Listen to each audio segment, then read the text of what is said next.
Aquarians 8 June 2025। Let's see कि आज का divine message, goddess guidance, universal message क्या है।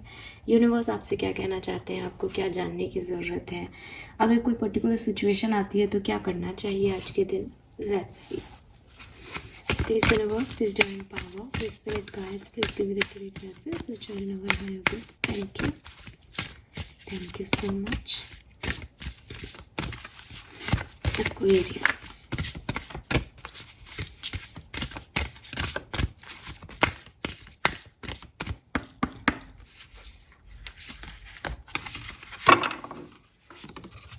so we have lioness and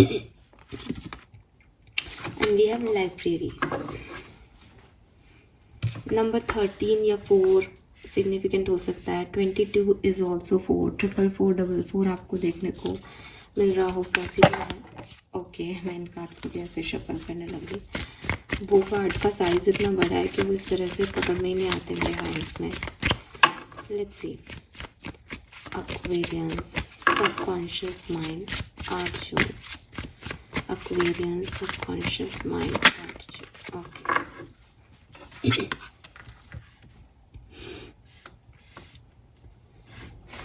colour of the day is brown.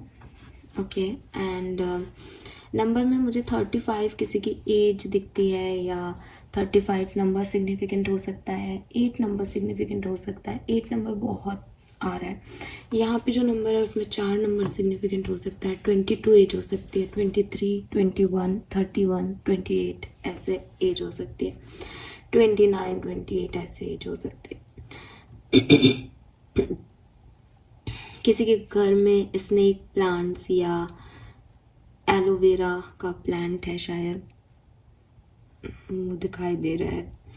And कल भी आ रहा था ये चीज़, फिर आ रही है। ब्लैक कलर सिग्निफिकेंट हो सकता है, किसी के लिए ब्लैक कलर बहुत पसंद हो आपको, या आपके पास ब्लैक कलर के कपड़े बहुत हों, ऐसे सिग्निफिकेंट एनर्जीज हैं। आप कोई नॉवेल पढ़ रहे हो इन दिनों, कोई बुक पढ़ रहे हो, या आप स्टूडेंट ही हो, बुक्स पढ़ते हो, कोई किताबें भी आ रही हैं और बुक से नॉलेज भी आती, किसी की इंफॉर्मेशन ले रहे हो, कोई नॉलेज जान रहे हो, कुछ नया सीख रहे हो, ये वाली एनर्जीज भी हैं। पेन भी आ रहा है, मे बी कुछ लिख रहे हो।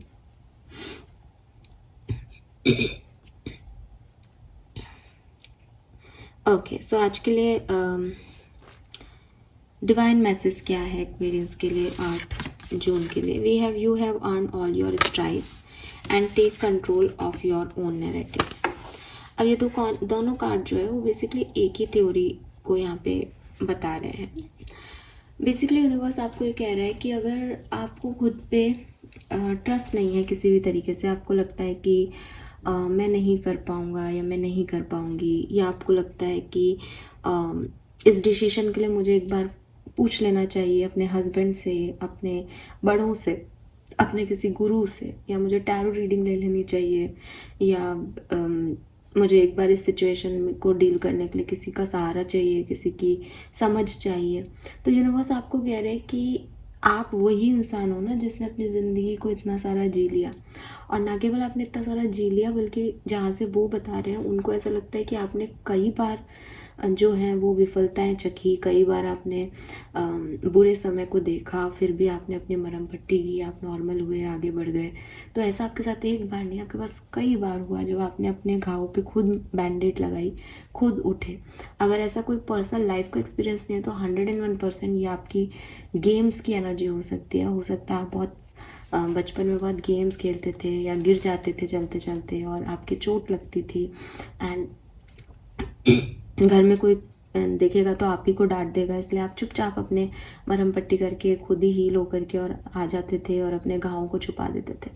तो वो इंसान जो कि दुनिया से लड़ लिया, वो इंसान जो कि सिचुएशन से आगे आ गया, वो इंसान जो कि बचपन में जब सब बच्चे रोते हैं, उन लोगों का टेंशन चाहते हैं, वहाँ से चुपचाप निकल के आ गया, उस इंसान को आज अपनी ज़िंदगी के फैसले लेने के लिए दूसरों की ज़रूरत क्यों पड़ रही है। ज़रा सोचें आप इस बात पे। और यही आपका गाइडेंस है कि आपको एक्चुअली में ज़रूरत नहीं है।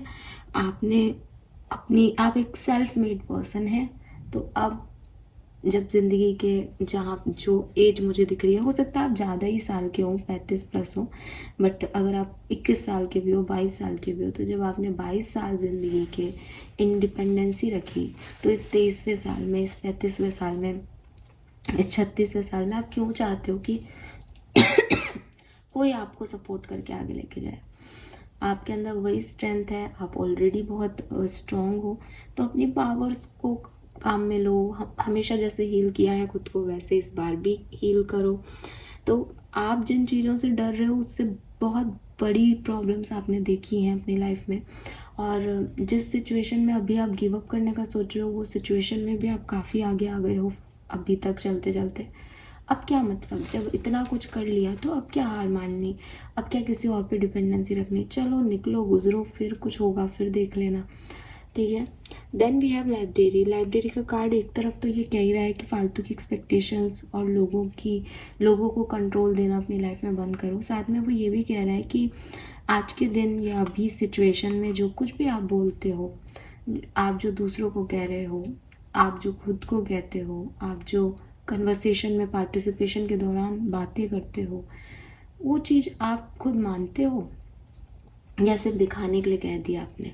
फॉर एग्ज़ाम्पल कि आप कहते हो कि ऑफिस में कोई कन्वर्सेशन चल रहा है और आप कह रहे हो कि अरे नहीं नहीं, लड़कियों को पूरी जो है, मैं मानता हूँ कि फीमेल्स को पूरी आज़ादी देनी चाहिए, और आप घर में अपनी वाइफ को या अपनी बहन को या अपने मदर को या अपनी बेटी को या अपनी गर्लफ्रेंड को वो आज़ादी नहीं देते। आपको लगता है मैं बॉय हूँ, मैं कंट्रोल कर लूँ, तो आपके नैरेटिव आप खुद ही नहीं सूट कर रहे।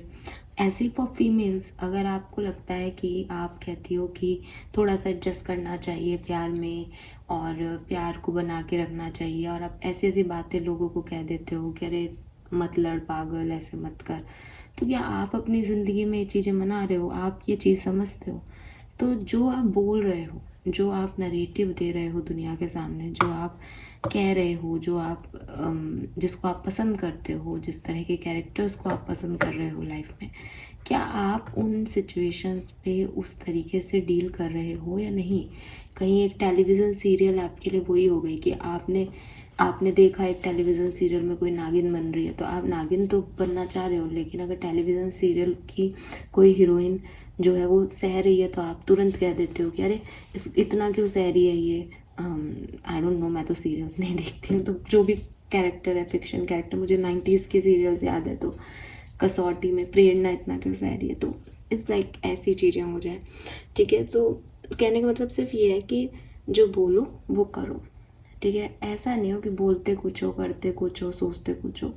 ये अलाइनमेंट में नहीं आएगा तो लोग आपकी बातों को नहीं मानेंगे, लोग आपकी बातों को नहीं सुनेंगे, या वो हो सकता है कि आपकी पीठ पीछे बोलें कि हाँ ये ऐसे कर रही है खुद की, तो इसको समझ में नहीं आ रही। तो ये चीज़ें समझो थोड़ी सी, बिकॉज लोग ऑब्जर्व करते हैं, लोग देखते हैं, ठीक है।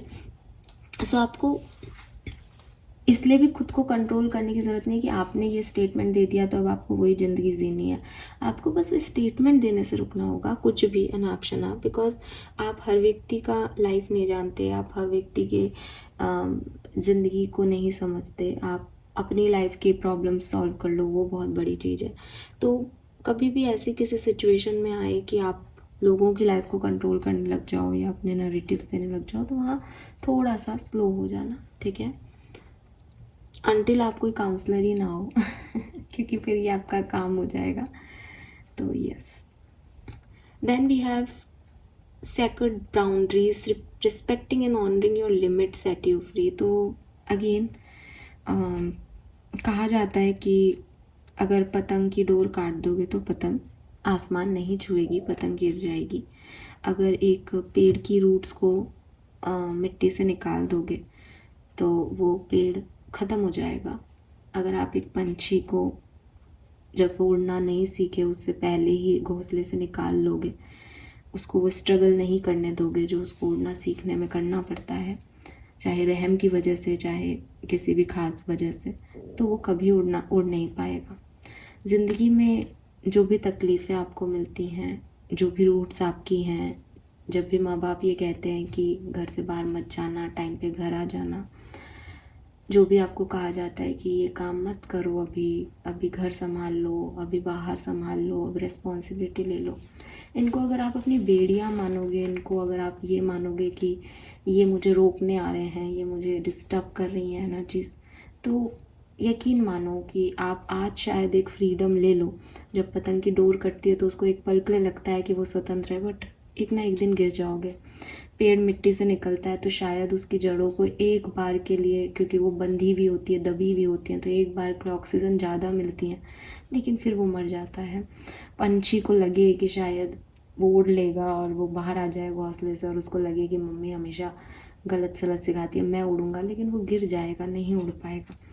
तो ज़िंदगी भी ऐसी है ह्यूमन बींग्स के लिए कि जब वो लोग हमारे आसपास होते हैं जो हमें समझाते हैं कि ये काम मत करना, तो हमारा दिल लगता है, हमारा दिमाग हमें कहता है कि ये हमें रोक रहे हैं, ये हमें टोक रहे हैं, ये हमें कंट्रोल कर रहे हैं, बट एक्चुअली में वो आपको कंट्रोल नहीं कर रहे होते। वो आपको, उनके पास ज़्यादा एक्सपीरियंस हैं, वो अपना काम अपना कर्म निभा रहे होते हैं, लेकिन हमको ऐसा लगता है कि नहीं, वो हमें रोक रहे हैं। तो एक्वेरियस ऐसा नहीं हो कि फ्रीडम के चक्कर में आप अपनी बाउंड्रीज क्रॉस कर दो, फ्रीडम के चक्कर में आप वो गलतियाँ कर लो जिसके लिए आप कभी अपने आप को माफ़ नहीं कर पाओ। तो आई डोंट नो ये किसके लिए मैसेज है, बट आपका सबकॉन्शियस माइंड कहीं ना कहीं इस तरफ एक्टिव है, इसलिए ये मैसेज यहाँ पे आया। वही चीज़ है कि लक्ष्मण रेखा है, वो कोई रेखा नहीं है, लेकिन वो एक समझाइश है जिसको सीता जी को, जो कि देवी थी, उन तक को कहा गया कि इससे बाहर मत निकलना, क्योंकि दो लोग घर में नहीं हैं आपकी हिफाजत करने के लिए, चीज़ें थोड़ी सी अजीब लग रही हैं, इसलिए इससे बाहर मत निकलना। फिर भी अगर वो निकलती हैं तो उसके कॉन्सिक्वेंसेस होते ही हैं। एज ए फीमेल मैं ये बात कह रही हूँ और मुझे कोई प्रॉब्लम नहीं है। अगेन, क्यों प्रॉब्लम नहीं है? वो आपका पहला कार्ड था कि आपको कोई सोसाइटी को नहीं दिखाना कि आप इक्वालिटी में बिलीव करते हो या नहीं। एक लड़की भी गलत हो सकती है, एक लड़का भी गलत हो सकता है। तो मैं सीता जी को गलत नहीं कह रही, बट मैं उस मानसिकता की बात कर रही हूँ जो ये कहती है कि कोई बात नहीं, मैं अच्छा ही तो कर रही हूँ, मैं सही तो कर रहा हूँ। बस इस मानसिकता को हमें बदलना है, क्योंकि जब हम फ्री होना चाहते हैं तब हमको यही लगता है मैं गलत क्या है इसमें, मैं फ्री होना चाहती हूँ, मैं घूमना चाहती हूँ, मैं ज़िंदगी देखना चाहती हूँ, क्या हो गया अगर मैंने अपने मन का कर लिया। बट गलत और सही की बात नहीं है, आपके सही की बात है। शायद उसमें आपका उतना सही नहीं है जितना आप सोच रहे हो, और आप में उतनी बुद्धि भी ना हो कि आप समझ पाओ। तो जो भी लोग ये कहते हैं ना, अगेन वो नैरेटिव वाली बात आ गई कि हमारे पेरेंट्स ने तो हमें बहुत फ्रीडम दी है। आप उनके कैरेक्टरिस्टिक्स, और जो भी लोग कहेंगे ना कि नहीं हम तो नहीं, हमने लाइफ में कुछ भी किया, आप उनके कैरेक्टरिस्टिक्स अलग अलग देखोगे। और एक और चीज़ मैं यहाँ ऐड करना चाहूँगी, बिकॉज ये नरेटिव वाली बात मेरे लिए भी आ रही है कि सोच समझ के बोलो, तो मैं इस बात को भी आपको बताती हूँ कि इट इज़ नॉट लाइक कि वो पेरेंट्स जो अपने बच्चों को सही गलत नहीं सिखा रहे, ये मैं उनकी बात नहीं कर रही हूँ। क्योंकि कुछ ऐसे भी बच्चे होते हैं जिनको कभी कुछ मिलता नहीं है, स्पेशली रिलेशनशिप वाइज, और वो जब भी फिर कनेक्शन में आते हैं तो उनको ये भी नहीं याद रहता कि फ़िज़िकल इंटीमेसी आफ्टर मैरिज ही ठीक रहती है, एंड दे आर लाइक ठीक है हम प्यार में हैं, हम कुछ भी करेंगे, और फिर वो शादियां भी अलग अलग करते हैं। तो वो जो चीज़ है, वो बच्चों जिनको सही अपब्रिंगिंग नहीं मिली, या जिनको वो ग्रोथ नहीं दी गई, ठीक है, वो सही समझ नहीं दी गई, जिनको जिनको ये नहीं बताया गया कि ये चीज़ें सिर्फ एक महज अट्रैक्शन है या माया है, इसमें मत पड़ो, उन बच्चों की बात नहीं हो रही है यहाँ पे, ठीक है। और एक्चुअली मैं तुम्हें किसी भी तरीके के बच्चों की बात नहीं कर रही हूँ, सब पेरेंट्स अपने अपने हिसाब से करते हैं, लेकिन अलग अलग तरह की सोल्स हैं यहाँ पे। लेकिन स्टिल समझना पड़ेगा आपको कि आप फ्रीडम में अपनी बाउंड्रीज़ को क्रॉस ना कर दें, कहीं फ्रीडम के नाम पे आप वो नहीं करें जो अस्वीकार हो किसी भी तरीके से, ठीक है। क्योंकि आपके सबकॉन्शियस माइंड की एनर्जी, तो ये आपकी खुद की एनर्जीज है बेसिकली, आपको खुद को ही अस्वीकार हो जाएगा थोड़े टाइम में कि मैंने गलती की। सो यहाँ पे कार्मा मैसेज है आपके लिए, नॉक नॉक, ओम ग्राम ग्रीम ग्रोम गुरुवाय नमः। सो क्लियरली यहाँ पे आप में से काफ़ी लोगों के लिए बृहस्पति के रिचुअल करने के लिए आ रहा है। बृहस्पति गुरु का कारक है, बृहस्पति प्रोटेक्टर है, बृहस्पति पिता है, बृहस्पति पति है ठीक है। सो एक गुरु, प्रोटेक्टर, समझाने वाला बड़ा बुजुर्ग आपको चाहिए, क्योंकि या तो आप खुद पे इतना विश्वास ही नहीं कर पा रहे कि मैं इतना लड़के आ गया तो मैं आगे भी निकल जाऊंगा, इसलिए भी आपको एक अच्छी सोच समझ चाहिए, और या फिर आप इतना खुद पे को ओवर पावर कर रहे हो कि साहब मैं तो ये लोग तो मुझे रोक रहे टोक रहे हैं, मुझे तो नहीं करना, और इनकी वजह से मैं ऐसा हो गया तो मुझे तो अपनी मर्जी का करना है।